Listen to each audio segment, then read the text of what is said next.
Retomo de lo anterior que mencionaba. Este índice del libro comienza con una introducción que dice Palestina está llorando, un segundo acápite de venir palestinas, un tercero una mujer palestina, un cuerpo colonizado, un cuarto acápite Mona Houghton, tiempo presente, el quinto la piel y la cicatriz colonial, el sexto Sigalit Landau, el desgarramiento, el séptimo Emily Yassir, la escisión, el octavo, después del último cielo, Mendieta Neyat Miñá, etnografías feministas posheroicas y arte feminista en el exilio. El noveno, Palestina, te amo. En el primer capítulo Palestina está llorando, pero nadie puede oír su llanto, ella está constantemente llorando. Es parte de la narración que una gran feminista postcolonial como Trinh Minh habló sobre la guerra estadounidense en Vietnam y se preguntó hasta cuánto nos costaba tocar ese punto sensible, cuando la carne de los masacrados es lacerada y la colonización se tatúa en la piel de las víctimas, ¿no? ¿Qué sucede con la sensibilidad, la forma de lograr devenir otras mujeres palestinas, ¿no? Esto lo tomo sin dudas de la anécdota spivakiana, cuando Spivak argumenta a partir de la idea de un devenir otras, es decir, lo que nos produce es la articulación política de las identidades, ¿no? Que el interseccionalismo ha llevado a término, pero se ha quedado allí porque no logra dar el salto hacia lo que María Lugones llamaba la fusión, ¿no? Entonces yo llamo la articulación política de identidades a ese devenir mujeres, otras palestinas, indígenas, iraníes, asiáticas, ¿no?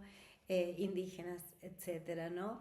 Porque creo que ese es el límite que hemos encontrado en la deconstrucción permanente sin lograr ese salto hacia la articulación política, aún si bien sí avanzamos muchísimo desde la agenda feminista en la contribución del Ni Una Menos, del cual me siento miembro fundadora, y del Ni Una Más en México, y tantos movimientos en su interior también desplegados y que hemos conquistado tanto. Creo que aún falta lograr esa articulación política a través de las luchas de las mujeres de Oriente, Asias u otras Asias, como decía Spivak, sí, Spivak, dije bien en su libro Otras Asias, homónimo, ¿no? Es así que trabajando muchos años de mi vida con violencias en cuerpos, territorios, racialización, esclavitud, feminicidio, y femigenocidio, necropolítica y lesa humanidad y memoria, es que me encontré también en la necesidad de plantear, bueno, ¿cuál es el límite de las ciencias sociales y humanidades cuando nos encontramos con una complicidad de Occidente, ¿sí? A lo que el propio Occidente está estableciendo como una política así de dar muerte a todo un pueblo, ¿no? Y ocurre ahora, sino que ocurre desde el año mínimo de 1947, que acontece la primera Nakba, ¿no? Y es así como me parecía tan importante en este libro rastrear absolutamente todo lo que ha dado los últimos tiempos en términos de todas aquellas regulaciones, legislación de Naciones Unidas que tendió a fragmentar cada vez más el territorio, ya fragmentado por un apartheid que se impone como colonialismo y donde aún muchos académicos todavía no utilizaban la categoría de apartheid para Palestina. Nosotros hablábamos de un apartheid. Y es también fundamental porque, claro, ese territorio palestino ocupado, sí que estos son datos que ya tengo que actualizar porque este libro obviamente es previo, casi sale en contemporáneo con la masacre y no me permitió actualizar en los últimos meses sin dudas los datos, pero teníamos en Cisjordania tres sectores administrativos, las áreas A, B y C, con diferentes estatus provisionales según los responsables de la gestión, un territorio palestino ocupado de 60 6.000 kilómetros, el 22% conformado por esa Cisjordania, incluida Jerusalén Oriental y la Franja de Gaza, que ocupaba 360 kilómetros. Esa población compuesta además por israelíes judíos que residen en el Estado de Israel y que ascienden a 7 millones, en asentamientos ilegales 0,7 millones, palestinos que viven en Cisjordania con Jerusalén Oriental incluida 3 millones, en la Franja de Gaza 2,4 millones y en el Estado de Israel 2 millones. Y en campos de refugiados en Jordania, Siria y Líbano que ascendía a 3 millones. Digo esto tomado todo con comillas porque estos datos ya totalmente están variados y cambiados, ¿no? Incluso hay una subestimación, no se sabe con certeza la cantidad, obviamente, de muertes y desaparecidas y niñeces totalmente destrozadas, ¿no? Seres humanos totalmente destrozados.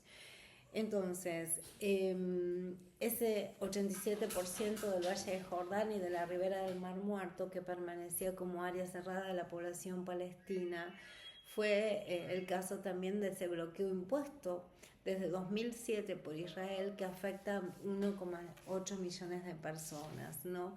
Lo que supuso la negación básica de todos los derechos humanos promovidos por legislaciones internacionales y por el Consejo de Seguridad de la ONU, que aprobó en 2002 la resolución 1397, por la que apoyó la creación de un Estado palestino, ¿no? Ese mismo año, sin embargo, Israel inicia la construcción de un muro que se extiende a lo largo de lo que es la línea verde. Y a partir de allí, entonces, las exhortaciones de Naciones Unidas a detener esa construcción y desmantelar sus cimientos fue totalmente desconocida por Israel, ¿no? Entonces, en la conmemoración de cada Nakba desde 1967 asistimos a una nueva fase de colonialismo, masacre, apartheid, genocidio, ¿sí? Y eso nos pone en alerta acerca de cómo esta complicidad, ¿no?, con el resto de Occidente es lo que nos tiene que definir. Entonces, bueno, cómo logramos crear poblaciones sensibles que puedan dar cuenta de lo que está sucediendo y puedan también oponerse y detenerse. Hay muchos movimientos a lo largo de Europa, en Estados Unidos, No en mi nombre, por ejemplo, en Argentina también, etcétera, pero claro, es como que pareciese que no basta, ¿no?, que no es suficiente, ¿no? Entonces, eran más de 65.000 muertos en Gaza, en ese momento estoy hablando ya de una cifra que ya es vetusta y hace poco, eran pocos meses atrás, y imaginemos que si para 2024 la ONU estimaba que un 35% de los edificios de Franja de Gaza estaban siendo destruidos, lo que es hoy esos cuerpos enterrados, esos edificios enterrados bajo los escombros, ¿no? Y son miles y miles las mujeres que desde 1967 pasaron también por prisión. Los informes de la Relatoría Especial sobre Situación de Derechos Humanos en Territorios Palestinos Ocupados desde 1967, Francesca Albanese, dimensionan la anatomía de un genocidio, así se llama su informe, que lo pueden encontrar sin dudas en internet. Y es un proceso abierto por una Corte Internacional de Justicia que investigó la denuncia presentada por Sudáfrica y que permitió avanzar hacia la calificación de genocidio, ¿no? Esos informes internacionales son varios: Amnesty International, Human Rights Watch, B'Tselem, Nuestro Genocidio, Médicos por los Derechos Humanos Israel, y también opiniones de expertos que el libro también ubica en el capítulo 1. El capítulo 2 está muy intentando reconstruir un linaje muy importante de organizaciones que se han creado desde comienzos del siglo XX.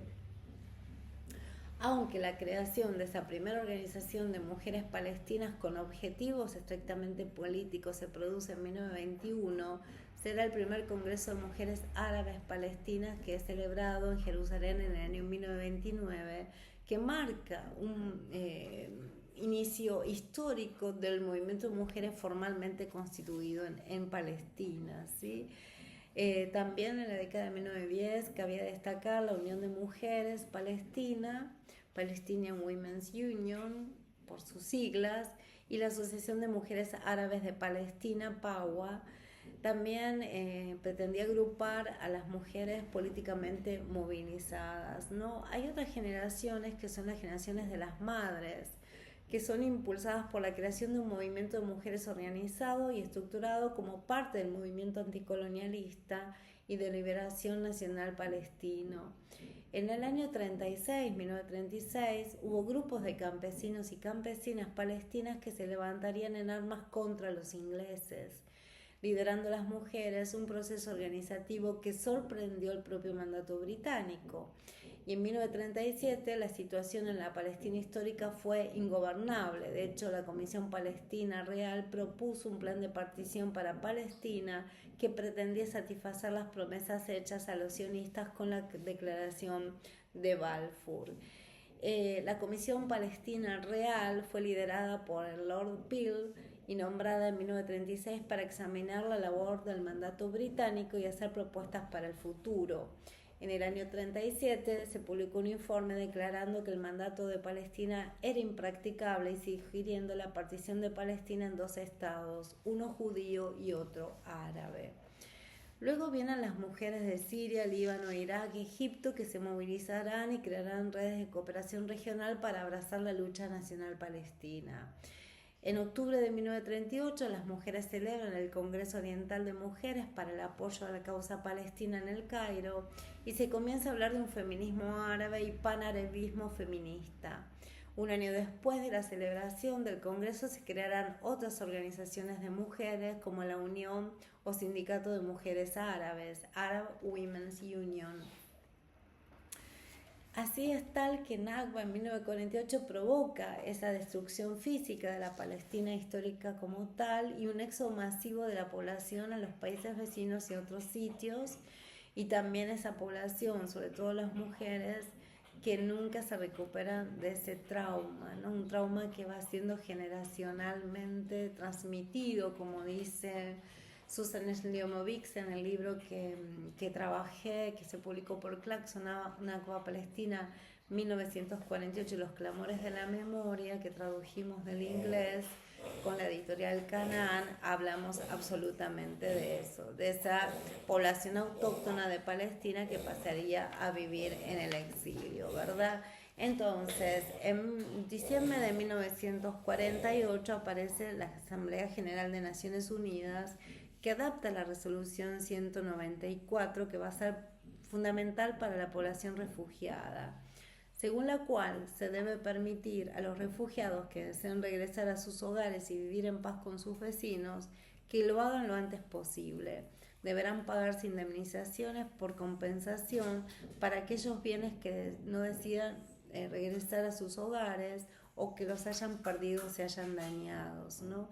Estos son los principios de derecho internacional y esta pérdida era contabilizada como daño reparado por los gobiernos o autoridades responsables, ¿no? Esa resolución emana del derecho al retorno de la población refugiada a sus hogares, que ha sido reiterado cada año en la Asamblea General desde 1948, aunque sistemáticamente se ha incumplido.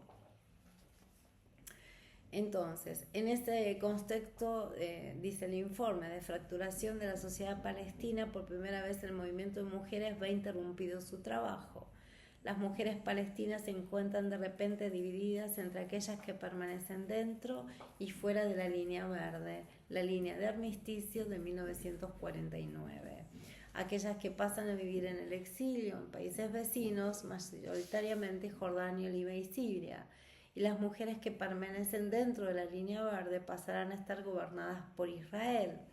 Las que permanecieron fuera de la línea verde en Cisjordania pasan a estar gobernadas por Jordania y en la Franja de Gaza administradas por Egipto. Eso fue una resolución, ¿no?, que parte de la Nakba de 1948, ¿no?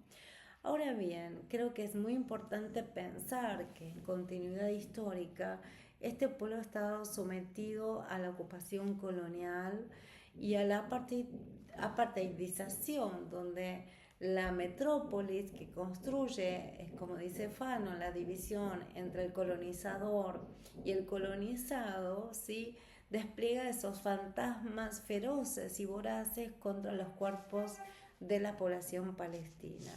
Y ahí creo que es muy importante pensar entonces cómo resiste esa población, cómo las luchas de las mujeres se dan tres vértices: contra el patriarcado local, la ocupación israelí y contra la mirada feminista occidental salvacionista, que tiende siempre a relegarlas a un papel de víctimas, ¿no?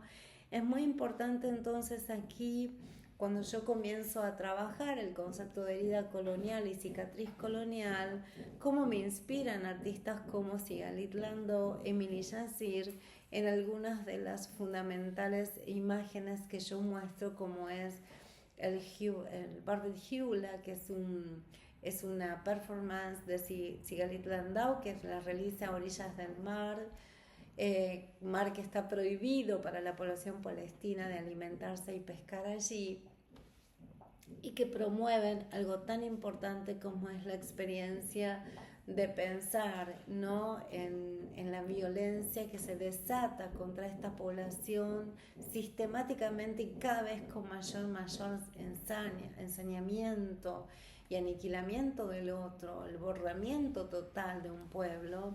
Es lo que me hace preguntar acerca de cuáles son esas posibilidades de la estética para establecer una crítica decolonial y postcolonial cuando ante nuestros ojos se transmite la masacre del pueblo palestino, ¿no? Y es allí desde el cual yo comienzo a trabajar